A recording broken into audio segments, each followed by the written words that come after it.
meu pai teve muito caráter, mas meu pai era um pai de santo. Geralmente os ateus Ficam usando esse texto. usam esse texto dizendo que Deus mandou matar crianças, né?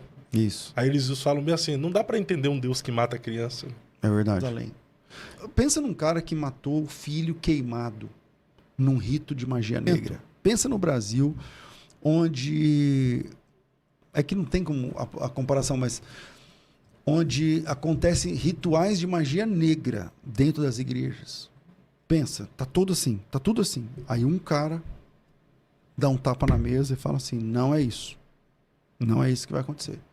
E aí começa uma reforma, vale a pena estudar sobre a reforma de Josias e tal, e como tudo começa a mudar a partir do Josias e quando ele decide que tem que ser diferente. Ele não foi o produto do meio, ele decidiu ser diferente e fazer a diferença, né? Exatamente. Porque ele poderia seguir o exemplo do seu pai Amon e do seu avô Manassés, mas ele decidiu seguir o exemplo de alguém que fez a diferença, que foi Davi. O Manassés, por exemplo, ele tem um texto, quer ver, ó, no próprio capítulo, no segundo livro dos Reis que eu estava vendo, que ele encheu Jerusalém, claro, dentro da muralha, de um lado ao outro de sangue, igual ninguém tinha feito em Jerusalém. Pensa num cara que matou o filho queimado num rito de magia negra. Esse é o Manassés. Entende? Então ele tem pensa num cara que tem um avô envolvido com a magia negra, um pai que é um canalha, e ele nasce. E aí as chances são que você vai pender para isso. E eu, por exemplo, claro, não estou falando sobre caráter, né? Meu pai teve muito caráter, mas meu pai era um pai de santo. Então, talvez por conta da minha história, eu não nasci no tal berço evangélico. Então, foi uma mudança radical para mim. E olha que interessante. Ele começou a reinar com quantos anos? 8 anos. 8 anos. Em Crônicas 34, dizendo assim, ó, no 8º ano do seu reinado, quantos anos ele tem agora? 16. O moleque tem 16 anos. No 8º ano do seu reinado, sendo ainda moço, começou a buscar o Deus de Davi, seu pai. Olha que interessante, ó, versículo 3, Crônicas 34, 3. No 8º ano do seu reinado, ele começou a buscar o Deus de Davi. Ou seja, ele nem chamava o Deus de Davi de Deus dele. Ele falou assim, de Davi. Como é que esse Davi se relacionava com Deus? Ele ia para os salmos, ele ia para os textos, ele falava, não, eu quero ter essa intimidade aqui com Deus. Eu quero trazer isso para a minha geração. E aí, mais para frente, isso é o versículo... No 10º ano, ele começou a purificar isso. Jerusalém e Judá dos altares que tinha para outros deuses.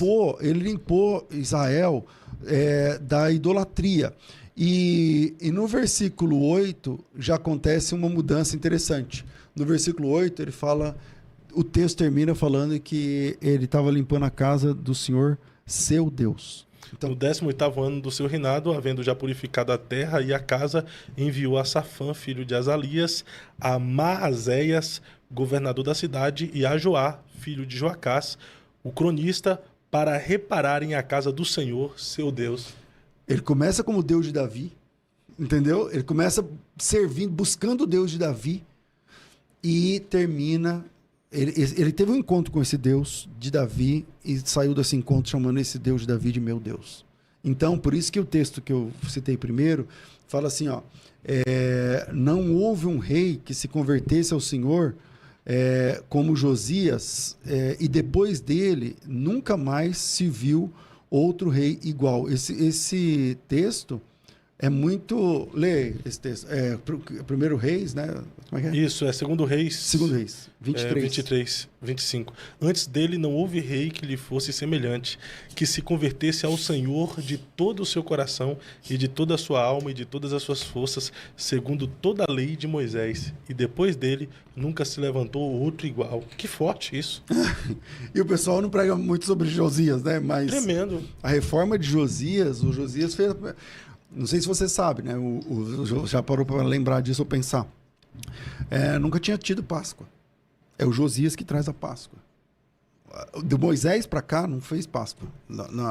É verdade. Você não vai ver. Aí, o pessoal fazendo Páscoa nos juízes. Todos que pega o maior juiz aí, Samuel, não sei o que, não tem Páscoa, cara. O rei Josias fala: não, tá escrito aqui Páscoa. Bora, como é que faz? O que o sacerdote tem que fazer? Lê aí o livro da lei. E quando lê o livro da lei, ele chora. E ele começa a rasgar as vestes e fala assim: não, nós estamos perdidos. Nós estamos tudo errado aqui. Aí ele limpa o templo. Entendeu? Então, a limpeza do templo foi caçambas e caçambas e caçambas de ídolos que foi tirada já. Tá na Bíblia.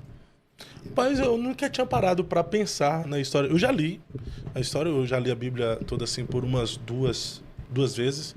A terceira eu não consegui concluir. Mas às vezes a gente lendo, a gente não presta atenção nesses detalhes. A Bíblia é rica demais. Mas nesse resumo que o senhor fez aqui, a história de Josias de fato é admirável. Foi um reformador, né? Foi um grande reformador. Como eu disse, não acertou em tudo, né? No final ele acabou fazendo alianças erradas, mas é uma coisa que, tipo assim, para mim é muito forte essa questão das mesas, o Fábio. Eu não lembro quem foi que falou que o homem é produto do meio.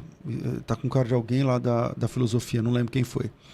E é muito isso. Se você começa a andar com caras que menosprezam, daqui a pouco você está fazendo igual. Se você começa a andar com um cara que ouve coisas profanas, daqui a pouco você está fazendo igual. Se você anda com caras que amam a Deus, cara, e só fala de Deus, daqui a pouco você está fazendo igual. Então, o Josias, com 8 anos, é isso que me chamou a atenção. O menino tem 8 anos. Aí todo mundo olhando, tal, não sei o quê. Com 16, pensa você, 16 é rei. Com 16 anos, ele falou assim: não, eu vou começar a adorar o Deus do Davi, meu pai. Como é que funciona isso daqui? Salmo, me fala mais sobre isso. E aí ele começa a se envolver com esse Deus e anos depois ele fala: não, é o meu Deus. Então houve uma conversão. Que a Bíblia diz: não houve um rei que se convertesse ao Senhor de todo o coração, de todo o coração, de toda a força, toda a alma, igual o rei Josias. Quem tem uma história semelhante é o Uzias, né? Que assume após Amazias, e Uzias tinha só 16 anos de idade. Tinha 16, é verdade. E a Bíblia diz em Zacarias que ele buscou ao Senhor. E o erro de Uzias, ele deixou um grande legado. O erro dele é até complexo, né? Para falar sobre o erro de Uzias.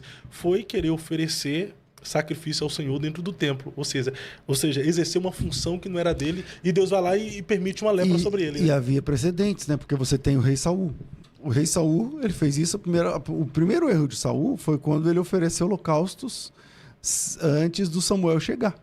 Isso no início do seu reinado. Então, e Deus foi lá, através do profeta Samuel, e anulou o ministério o reinado de Saul. Ele falou: você já tem buscado o Senhor para ser um homem segundo o seu coração.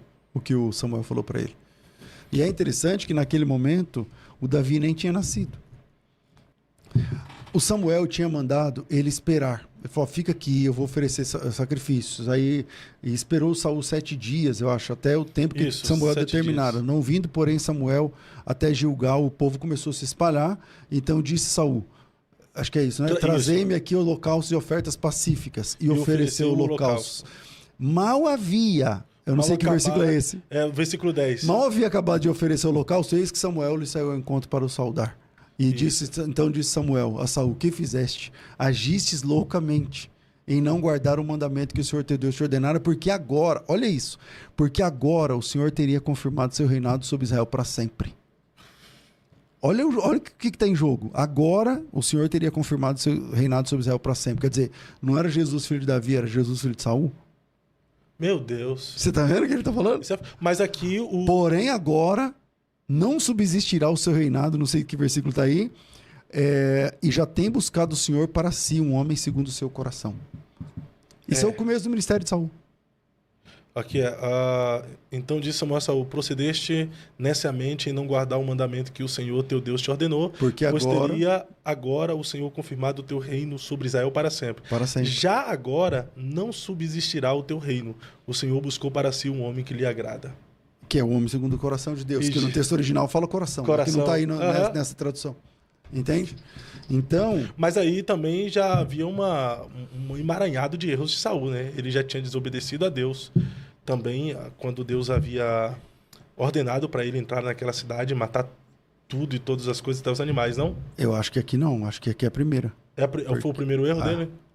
Aí depois disso aí ele começou a descambar, então. Eu acho, tem que pesquisar aqui. Ou talvez é o segundo, então. Geralmente os ateus ficam usando esse texto. Usam esse texto dizendo que Deus mandou matar crianças, né? Isso. Aí eles falam bem assim, não dá para entender um Deus que mata criança. É verdade. Então... E é até pesado compreender esse texto, né? Como é que pode Deus mandar um rei entrar dentro da cidade e matar tudo? Até as mulheres também que não eram para poupar, né? Então, para a gente entender uma palavra como essa, a gente precisa lembrar o que está em jogo na verdade. É os amalequitas mesmo, tá? Amalequitas, né? Isso, 1 Samuel 15. Então, o rei dos amalequitas, na época, chamava-se Agag, salvo engano. O rei Agag.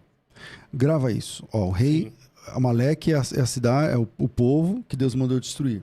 Qual que é o texto, você lembra? É Samuel 15. Então, é depois que eu falei. Depois, né? Então, o primeiro erro de Saul foi esse de oferecer holocaustos antes. Começou no primeiro erro, em exercer uma função que não era sua. Que não era, ele não tinha, como que eu vou dizer? Ele não tinha patente, sabe? Ele não tinha, ele não era sacerdote. Ele não foi consagrado para ser sacerdote, né? Entende? Aí, sobre os amalequitas,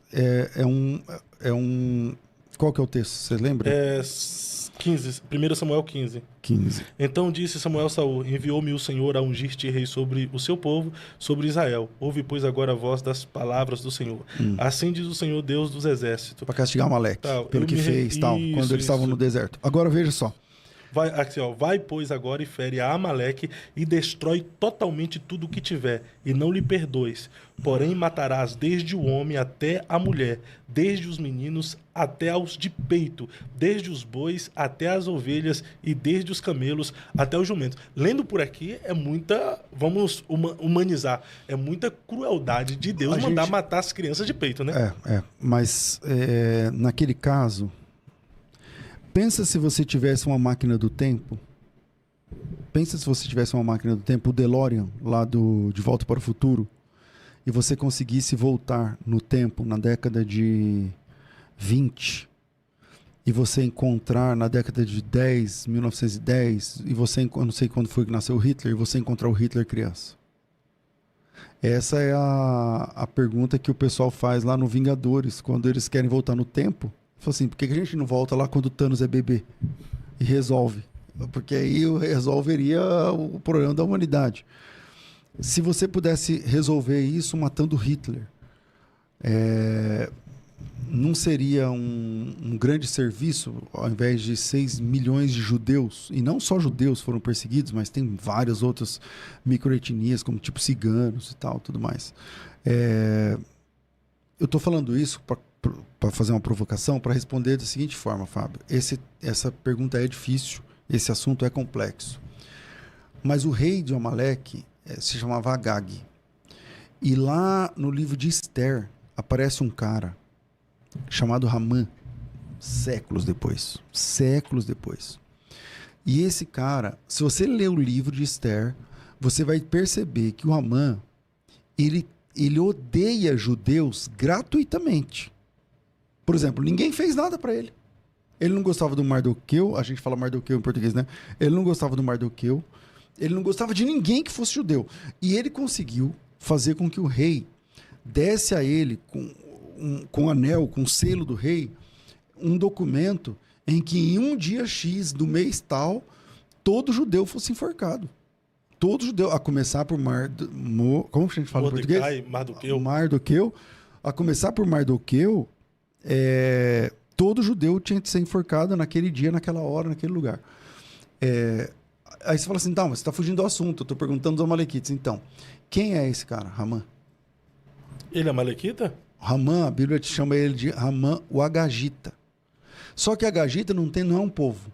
Se você pesquisar quem é Agagita que mora onde? Não é um povo. Esse cara é descendente de Agag, que é o rei dos amalequitas daquela época. Ou seja, um cara sobrou e foi nascendo outro. Esse cara, um cara, quase destruiu todo o Israel da época. Um cara. Rapaz. Entende? E ele só não destruiu por conta da rainha Esther, claro. A Esther, na verdade, é aquela moça que ganhou uma espécie de Miss Universo da época e ganhou o casamento com o rei. E ela virou esposa do rei. E aí ela proclama um jejum de 3 dias, não sei o que lá, lembra, né? E aí, a partir daí, Deus tirou o sono do rei, inclusive, e tal. E aí o descendente do Agag, que era malequita, acaba sendo enforcado na forca que ele construiu para o Mardoqueu. Mas veja, um cara quase conseguiu destruir todos os judeus daquela época. Porque Deus amou o mundo de tal maneira que deu o seu Filho unigênito, para que todo aquele que nele crê não pereça, mas tenha a vida eterna.